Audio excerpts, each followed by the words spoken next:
فأنا ناصح لإخواني بالصدع بالحق تبيض وجوههم. السكوت في مسألة الحزبية يضرها، فاصدع بما تؤمر وأعرض عن المشركين. سلامي على دماج ورجالها والشيخ يحيى ودار العلم يا سعد بانيها. Bismillahirrahmanirrahim. Alhamdulillahi hamdan katsiran thayyiban mubarakan fi kama yuhibbu rabbuna wa yardah. Asyhadu an la ilaha illallah wahdahu la syarika lah wa asyhadu anna Muhammadan abduhu wa rasuluhu sallallahu alaihi wa ala alihi wa ashabihi wa man tabi'ahum bi ihsanin ila yaumiddin. Amma ba'd. Ikhwanil kiram rahimani wa rahimakumullah. Pada pertemuan yang lalu kita telah selesai dari pembahasan bab musabaqah wal mughalabah terkait perlombaan dan hukum-hukumnya.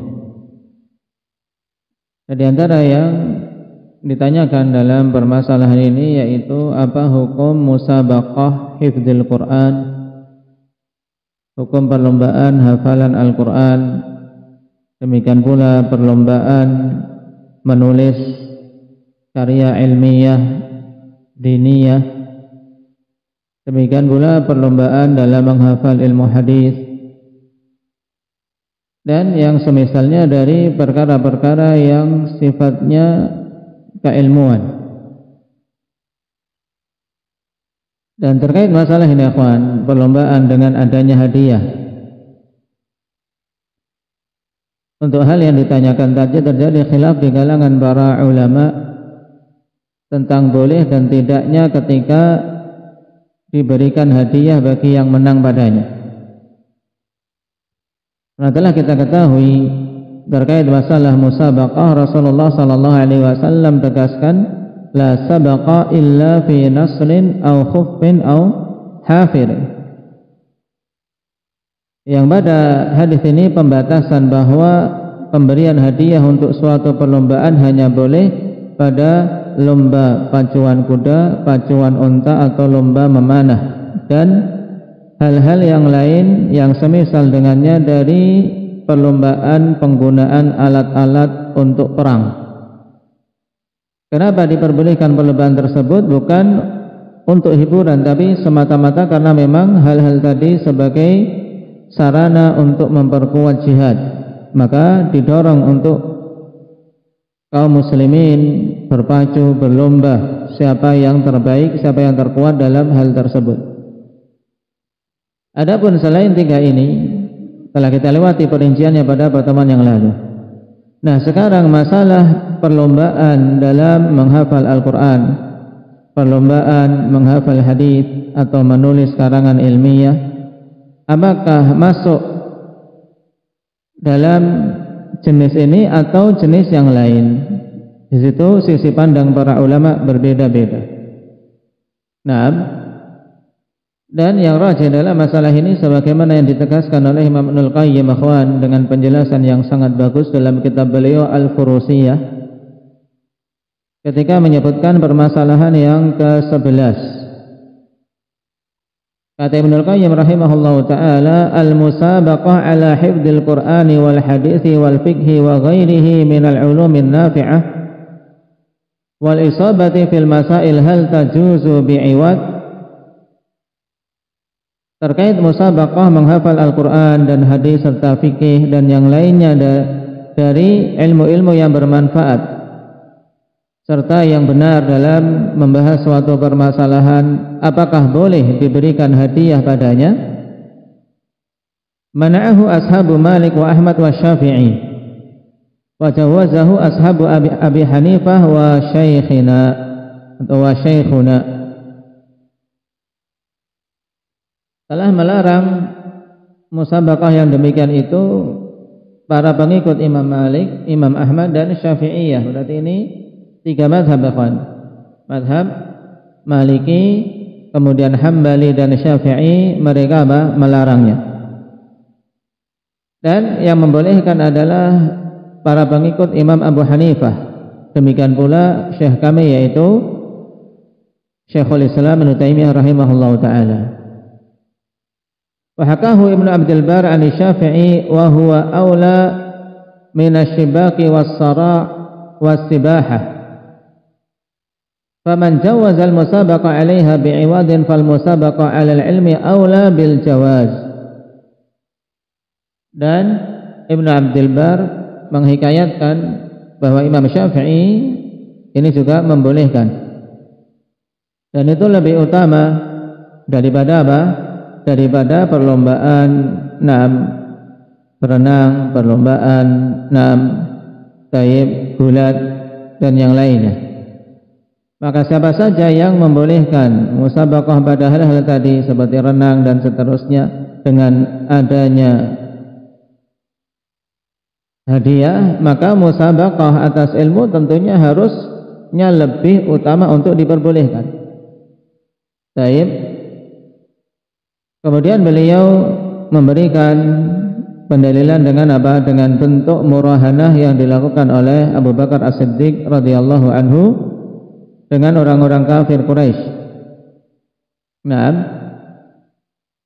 Terkait kebenaran apa yang beliau kabarkan kepada mereka.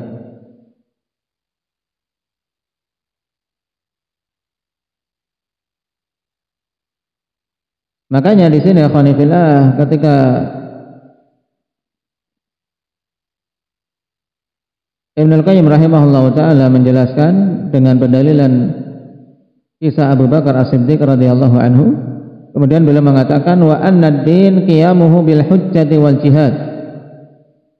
Fa idza jazatil murahanah ala alatil jihad fa hiya fil ilmi aula bil jawaz wa hadzal qaul huwa ar-rajih. Ini kesimpulannya, bahwasanya agama ini kan tegaknya dengan hujjah dan dengan jihad. Dua perkara ini menjadi penopang utama agama, yaitu dengan hujjah, dengan ilmu, dan dengan jihad. Sebagaimana pula jihad terbagi jadi dua, jihad dengan apa? Ilmu, dan jihad dengan senjata. Maka apabila diperbolehkan untuk perlombaan dengan hadiah pada penggunaan alat-alat jihad, maka tentunya perlombaan pada bidang ilmu lebih utama untuk diperbolehkan. Dan ini adalah pendapat yang rajih, sebagaimana pula dijelaskan oleh para a'immah yang lain. Di antaranya Ibnu Muflih rahimahullah ta'ala dalam Al-Furu', bahwasanya yang zahir diperbolehkannya untuk perlombaan dengan memberikan hadiah pada bab ilmu, dengan alasan tadi liqiyamiddin bil jihad wal ilmi, karena agama ini tegak dengan jihad dan ilmu. Karena pada perlombaan yang demikian harapannya untuk mendorong kaum muslimin lebih bersemangat pada hal-hal yang sifatnya ilmiah. Tapi dengan catatan untuk seseorang tidak sekedar meniatkan demi mendapatkan hadiah yang sifatnya duniawi. Sebagaimana pula ketika menghafal Al-Quran, jangan hanya sekedar demi bisa mendapatkan hadiah dalam perlombaan. Ini sisi yang ditekankan oleh para ulama bagi yang mengikuti perlombaan tersebut. Adapun sisi dari hukum perlombaan itu sendiri dalam bidang ilmiah tadi, maka hukumnya diperbolehkan. Wallahu ta'ala a'lam.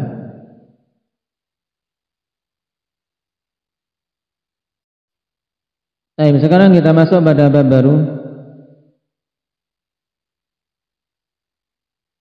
Babul ghasab. Bab berkaitan dengan permasalahan ghasab. Perkara ghasab yang pada bentuk terendahnya yaitu apa? Memakai barang milik orang lain tanpa izin. Itu banyak sekali manusia yang meremehkan dari sisi hukumnya. Adapun yang paling parahnya pada bab al-ghasbu, yaitu yang dimaknakan dengan perampasan, perampokan, yaitu upaya untuk menguasai harta milik orang lain tanpa hak.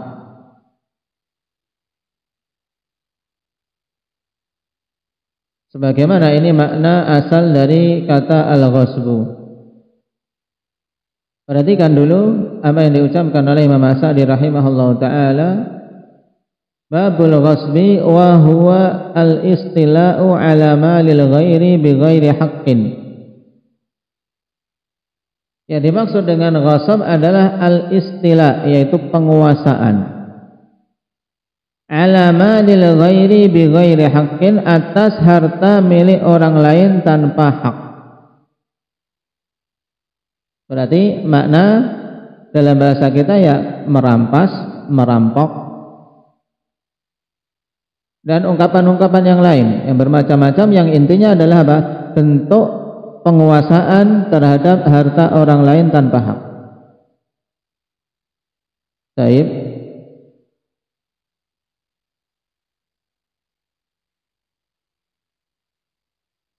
Dan di sana ada ungkapan yang lebih luas lagi dari hal ini, yaitu dengan ungkapan al-istilah ala haqqil ghairi bi ghairi haqqin.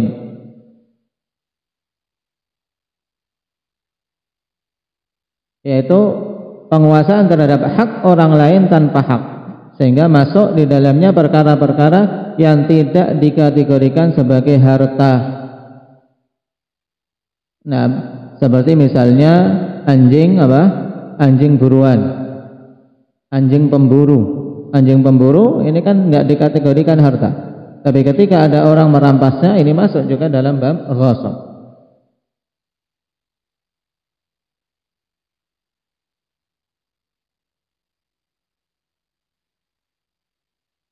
Ini makna secara istilah syar'i. Adapun untuk makna secara bahasa, ikhwan, ghasab yaitu akhdhu syai'i dzulman malan kana aw ghairah, mengambil sesuatu secara zalim, baik itu berupa harta atau yang lain. Berarti dekat makna antara makna secara bahasa dengan secara istilah syar'i. Adapun hukum dari ghasab ini dikatakan oleh beliau wa huwa muharram, hukumnya apa? Haram. Termasuk dosa dari dosa-dosa besar. Kenapa? Karena diancam dengan ancaman khusus dan hukuman khusus di sini. Li hadithi man iqtata'a shibran minal ardi zulman tawaqahu Allah bihi yaumal qiyamah min sab'i aradin. Hadits muttafaqun alaih. Siapa saja yang merampas satu jengkal tanah secara zalim, maka akan dikalungkan oleh Allah Subhanahu wa ta'ala tanah tersebut pada hari kiamat dari 7 lapis bumi. Yaitu dijadikan beban, dipikulkan kepadanya apa? Dari tanah sejengkal, akan tapi tanah sejengkal ini kan terus ke bawah. Nah, dan bumi itu 7 lapis, dan lapisan bumi ke bawah. Nah, sedangkan lapisan langit itu ke atas. Maka ketika seorang mengambil satu jengkal saja dari tanah, nah, di muka bumi ini, hukumannya akan apa? Dipikulkan kelak di hari kiamat, nah, dari apa? 7 lapis bumi. Sebagai hukuman. Kita bisa menggambarkan saja seorang dihukum untuk mengangkat beban. Nah, taib, walaupun sesuatu yang tidak berat, suruh apa? Ngangkat 1 ember air di pundaknya, akan tapi dalam jangka waktu yang lama. Nah, 2 jam, 3 jam aja sudah kecapean, apalagi sehari, 2 hari, apalagi di hari kiamat yang dipikulkan kepadanya adalah 7 lapis bumi. Nasallallahu al-afiyata wassalamah. Apalagi seorang merampas 1 hektar, 2 hektar, bagaimana payahnya hukuman dia kelak di hari kiamat. Baik. Hadis muttafaqun alaih dari Sa'id bin Zaid. Qala lihat perhatikan catatan kaki, wa adillatu tahrimil ghasbi katsirah minha qauluhu ta'ala wa la ta'kulu amwalakum bainakum bil batil. Dan dalil tentang haramnya ghasab, ya merampas harta orang lain itu banyak. Di antaranya firman Allah Subhanahu wa taala, jangan kalian memakan harta-harta sesama kalian dengan cara yang batil. Ini larangan secara umum, jangan sampai kita mengambil sedikit pun dari harta saudara kita akhwan dengan cara yang tidak halal. Nah, apakah itu dengan merampas secara sengaja, nah dengan kekerasan, ataupun apa dengan penipuan, atau dengan yang lainnya. Wali hadits Abi Bakr at-Tawil wa fihi fa inna dima'akum wa amwalakum wa a'radakum haramun alaikum.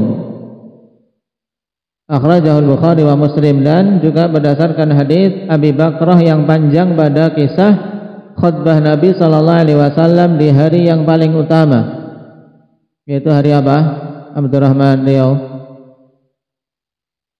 hari yang paling utama dalam setahun, hari apa? Hari Nahr, hari Idul Adha. Ketika Nabi sallallahu alaihi wasallam berkhutbah padanya, di antara khutbah beliau penegasan di sini, sungguhnya darah-darah kalian dan harta-harta kalian serta kehormatan kalian itu haram atas kalian untuk dilanggar. Makanya kawan, harta saudara kita sesama muslim itu memiliki kehormatan. Jangan sampai kita melanggarnya. Walaupun pada perkara-perkara yang terkadang manusia menganggapnya remeh. Nah, hendaknya seorang berhati-hati dalam masalah ini. Karena apabila perkara yang dianggap remeh ternyata saudara kita tidak menghalalkannya, tidak ridha dengannya, ini bisa menjadi sebab apa?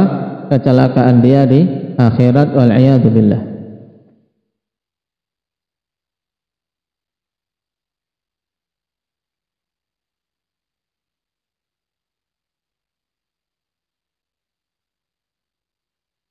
Kemudian apa yang diharuskan apabila seseorang sudah terlanjur mengambil hak orang lain secara zalim? Qala wa alaihi radduhu li sahibih. Dan wajib atas orang yang sudah terlanjur melakukan ghasab untuk mengembalikan kepada pemiliknya. Naam, walau gharima ad'afah, walaupun dia menanggung kerugian berlipat-lipat. Baik.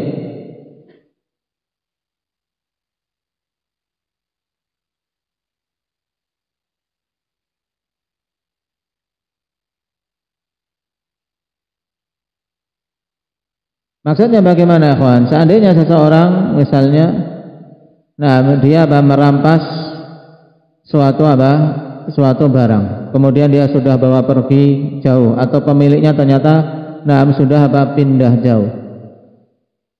Tapi dia tahu tempatnya. Setelah dilacak, dia mengetahui orang yang dulu hartanya dia ambil, dia rampas. Maka kewajibannya apa tadi? Wajib untuk mengembalikannya walaupun dia menanggung kerugian yang berlipat. Dalam artian ongkos kirimnya, atau dia butuh datang kepada pemiliknya, butuh pakai pesawat misalnya. Padahal nilai harta ini tidak sebanding dengan apa? Dengan harga tiket. Tapi apa? Wajib atasnya untuk meminta kehalalan. Kalau memang tidak dihalalkan, saya tidak halalkan, kembalikan.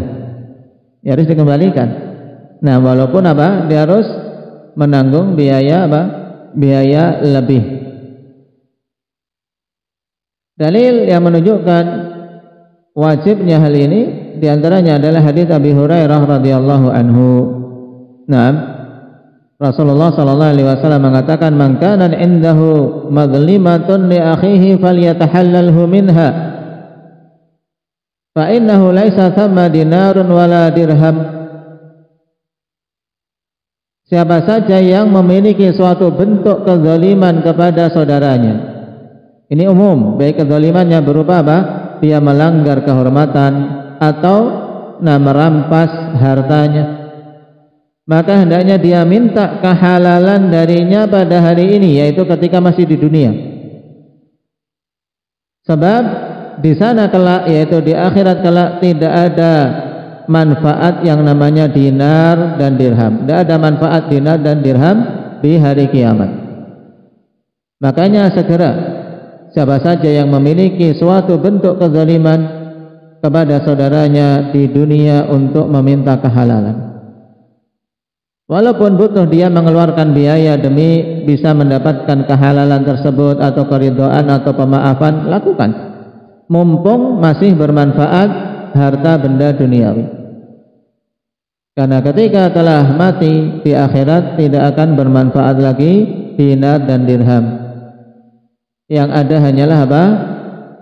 Pembayaran dengan amalan-amalan yang dilakukan dari amalan soleh. Kalau sudah habis amalan solehnya, maka akan dipikulkan keburukan orang yang dizalimi di pundaknya, sehingga dengan sebab itu dia bisa tercebur dalam neraka jahanam waliyadzubillah. Nah, dan juga Nabi sallallahu alaihi wasallam katakan dalam hadis Yazid walidus Sa'ib,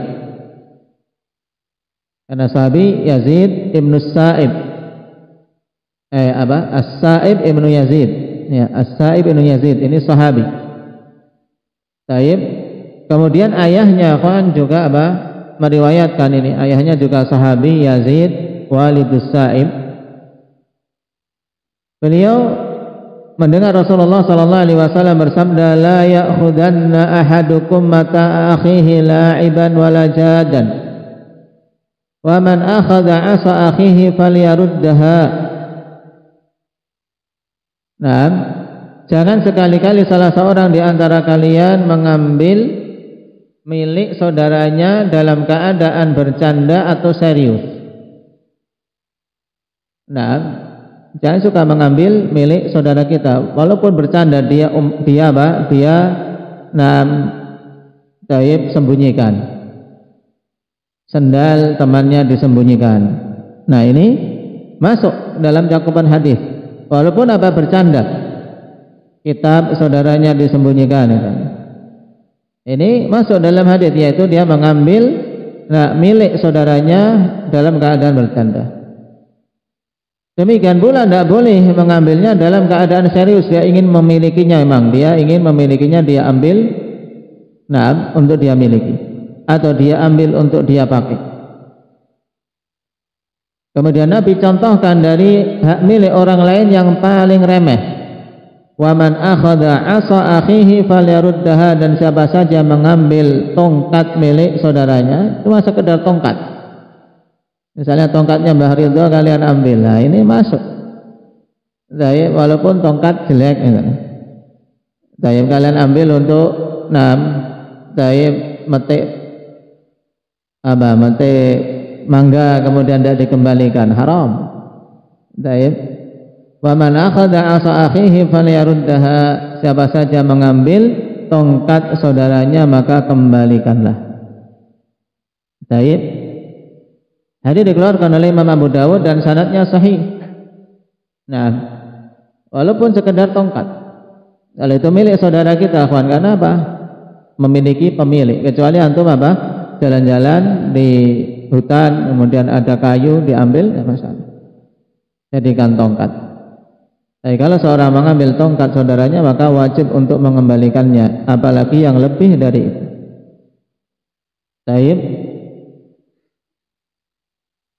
Dan telah dinukilkan ijma' oleh Imam Ibnu Qudamah rahimahullahu taala, kata beliau, man ghasaba syai'an lazimahu radduh, siapa saja mengambil milik orang lain tanpa hak, maka wajib untuk mengembalikannya, maka nabaqiyan selama masih ada. Bi ghairi khilafin na'lamu, tanpa ada khilaf yang kami ketahui, harus dikembalikan. Kalau masih ada barang itu harus dikembalikan.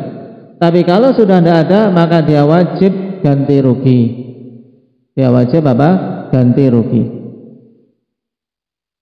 Nah, perhatikan dalam catatan kaki di kitab kita terkait perkataan Imam As-Sa'di rahimahullahu taala, walau gharima ad'afah, walaupun dia menanggung kerugian berlipat-lipat dari nilai barang yang diambil. Ay walau gharima ad'afahu li ajli raddihi kaman ghasaba hajaran aw khashaban qimatuhu alfu riyalin mathalan wa bana alaihi wa ihtaja fi ikhrajihi wa raddihi ila 3,000 fayajibu 'ala al-ghasibi radduhu walau gharima 3 li hadithi Samurah bin Jundub 'ala al-yadi ma akhadat hatta tu'addiyah. Maksudnya apa? Seandainya dia menanggung kerugian yang apa? Berlipat-lipat ganda dari apa? Dari nilai perbuatan ghasab dia. Nah, dia menanggung kerugian demi bisa mengembalikan barang itu, akhwan. Dia tetap wajib mengembalikannya.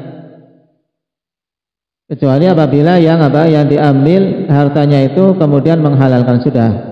Tidak apa-apa, tidak usah diambil barang itu, yang penting kamu ganti yang sepadan. Nah, ini baru mudah. Contohnya di sini, akhwan, seandainya seorang menggosok batu atau kayu, nah harganya apa? 1.000 rial misalnya, kemudian telah dijadikan bangunan. Gosok batu sudah jadi pondasi. Nah, rumahnya sudah jadi ini. Dia baru tobat, sadar, aku dulu gosok batu milikmu. Ingin tobat, bagaimana caranya? Sudah, kembalikan batunya, bongkar. Wajib dibongkar, batunya cariin. Nah, ini pada asalnya. Ketika pemilik batu ini menuntut haknya, maka apa? Dia wajib mengembalikan. Tapi kan telah kita lewati pada bab dulu, ada yang namanya bab apa? Untuk mencari jalan keluar dalam masalah ini. Kalau ada kasus seperti ini, tentunya kan butuh mencari jalur yang mungkin bisa ditempuh. Apa itu? Soleh. Nah, jalur damai saja. Kalau dari sisi hak boleh, kawan. Orang yang apa? Yang diambil batunya atau kemudian apa? Diambil kayunya. Kayunya sudah jadi apa? Bangunan bagus. Nah, jadi belandar di tengah-tengah rumah misalnya. Ganti belandar kan harus turun, nah yang lainnya. Jadi dia atau jadi saka rumah, jadi tiang utama rumah. Nah, mau diambil tiangnya, rumahnya ambruk. Ketika pemilik aslinya meminta, ya wajib, walaupun dia menanggung kerugian berlipat-lipat. Ini kalau menuntut. Tapi di sana ada jalur, akhwan, dalam syarat kita yang namanya soleh. Soleh itu jalur damai. Nah, jalur damai dengan meminta kepada pihak yang tadi diambil hartanya, nah tidak dikembalikan, tapi boleh tidak diganti yang semisal atau diganti uang dan seterusnya. Nah, ini namanya bab soleh. As-sulhu jaizun bainal muslimin. Jalur damai boleh ditempuh, nah, di antara kaum muslimin selama tidak ada penghalalan yang haram atau pengharaman yang halal. Tapi seandainya menuntut, maka dia boleh menuntut. Batu yang diambil tadi suruh mengeluarkan, walaupun sudah jadi pondasi.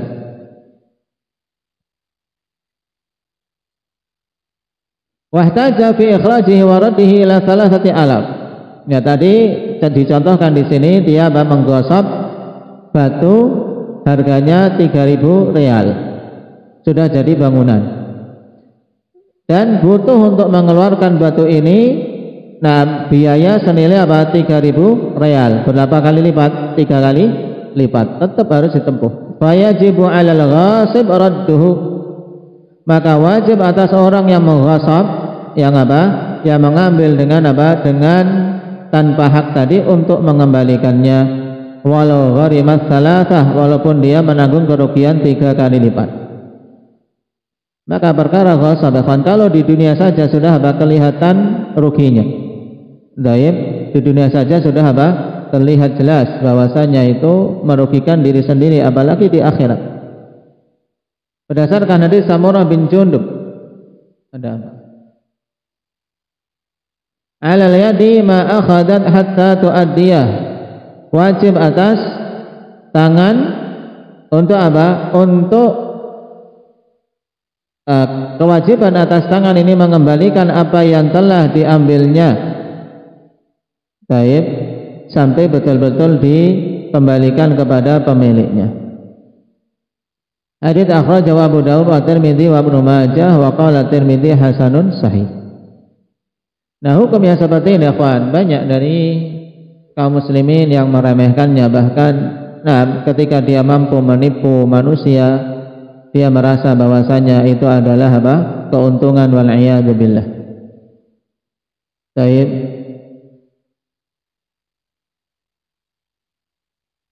Dan apa yang dilakukan oleh para koruptor misalnya, itu ghasab. Bahkan ghasabnya kepada apa? Kepada manusia yang banyak, karena harta bukan milik pribadi. Mengghasab, merampas harta pribadi milik satu orang masih mending, kawan. Kalau mengghasab harta rakyat, merampas harta rakyat, ini tanggung jawabnya kepada siapa? Ya, kepada manusia yang sangat banyak. Untuk mengembalikan hak mereka. Maka bagi siapa saja yang diberi wewenang, diberi jabatan untuk mengelola harta yang sifatnya umum, maka hendaknya bertakwa kepada Allah Subhanahu wa taala. Karena pertanggungjawabannya tidak ringan. Pertanggungjawabannya berat di sisi Allah Subhanahu wa taala. Karena dia menanggung apa? Harta orang banyak. Baik, sehingga kalau dia berbuat curang pada sesuatu yang nilainya besar, ya akan dituntut oleh sekian banyak manusia kelak di akhirat. Yang kecil saja, tuntutannya di akhirat apa? Tidak ringan, apalagi sesuatu yang sifatnya besar di dunia. Maka hendaknya seorang berhati-hati dalam masalah ini. Baik, nasallallahu al-afiyata wassalam.